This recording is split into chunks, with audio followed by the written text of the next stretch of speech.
ង់បើកភ្នែកនាំរឹតឈឺផ្សាខ្លាចត្រូវឆាប់ផុតសង្ខារព្រោះសង្សារទៅមានអ្នកថ្មី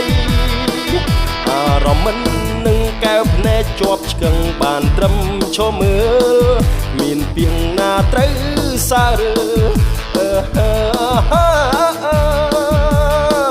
ណែនពីងដើមទ្រូងបេះដូងស្ទើរធ្លុះទូចេញដេញដល់ក៏មិនចំណេញ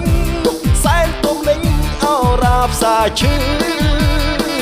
ទោះត្រូវគេវាយអ្នកណាជេរស្ដីក៏លែងដឹងឮ